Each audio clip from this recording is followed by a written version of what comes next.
You're listening to the Great to Talk podcast by the Great Western Hospital NHS Foundation Trust. In this episode, we're going to find out what it's like to work in the NHS while also serving for the armed forces in hostile battle zones.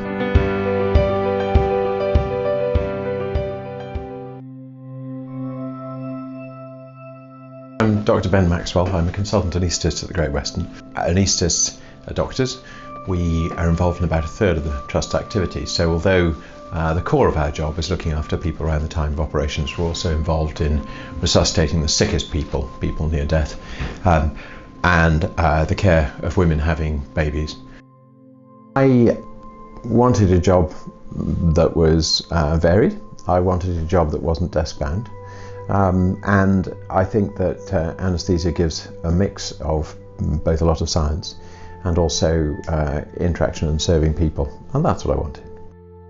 6 months before I joined the armed forces, if someone had told me I'd either join the armed forces or become an astronaut, I'd seriously have thought about packing for the moon.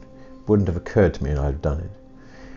But actually, I met a friend who pointed out that the army badly needed anaesthetists in Afghanistan, and having investigated it and joined, I think it was a really good decision for me. It's been the most fulfilling thing that I've done.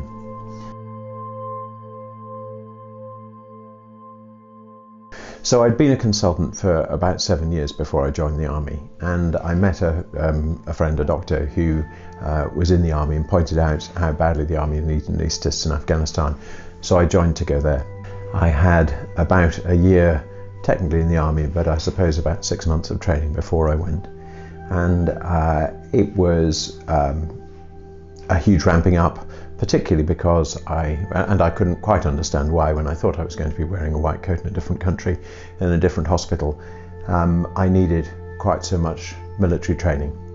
But in fact, as soon as a month or so before I went to Afghanistan, I learnt that they had changed plans and were now sending out a consultant doctor on the pre-hospital helicopter to pick up the wounded from the site of injury. And that was my job, as well as working in hospital. So I was doing two things simultaneously. I was virtually working the clock round. And that was the most extraordinary experience. Camp Bastion had the biggest trauma hospital in the world at the time. And 450 British service people were killed. But of course we were also looking after the enemy and providing them the same standard of care, and also looking after civilians. So we were really busy. On the pre-hospital helicopter, it was extraordinary to see Afghanistan from the air, and Chinook is an extraordinary helicopter to fly in. The signature injury really was from improvised explosive devices, booby traps. So the loss of lower limbs was the sort of thing that we saw a great deal of. But sadly, quite a lot of those injured by the Taliban were children. They'd get caught in gunfights and things like that.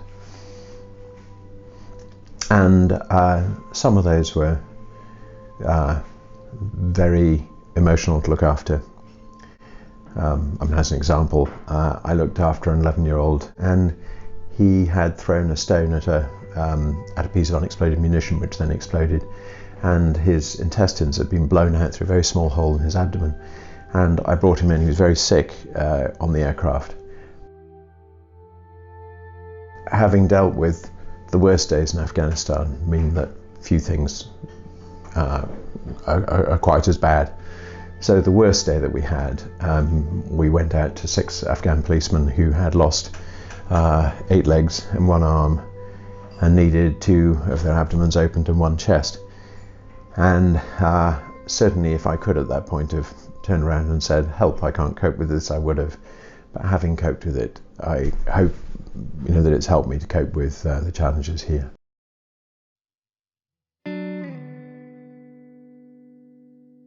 It's interesting to think how different the NHS and the Army are. I think, in a sense, the Army probably quite likes recruiting NHS staff because although we're quite touchy-feely, actually we have strong values and a strong determination to do the best for the patient.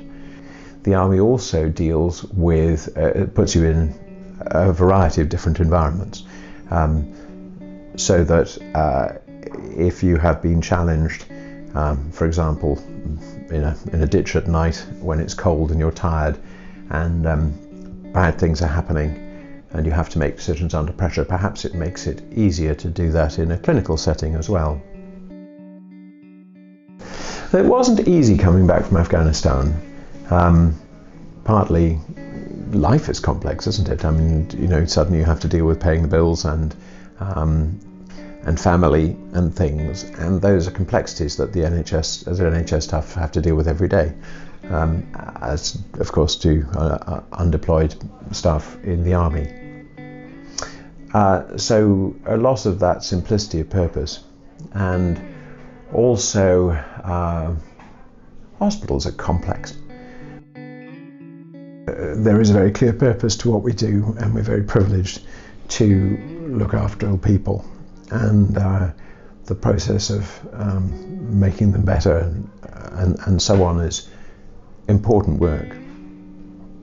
I'm so lucky to have worked here for 24 years. I think it is true that the reservists add something to hospital. It's hard to quantify, but at the same time, I'm really glad that the Great Western is doing more as a trust to support our staff who serve, but also to support our patients who do. So for the staff, that particularly means that they will give up to 10 days of paid leave towards Army training.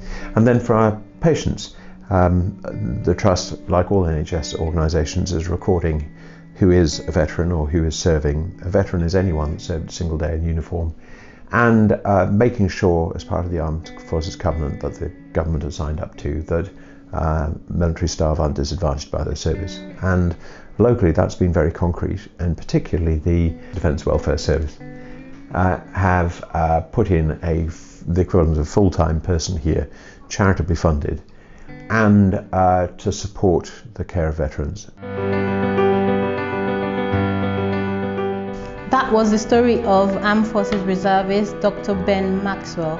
Great Western Hospital NHS Foundation Trust has been accredited as a veteran-aware organization, and you can find out more about the work of Armed Forces Network by visiting gwh.nhs.net. More episodes of Great to Talk are available wherever you find your podcast, and click subscribe to automatically download future episodes.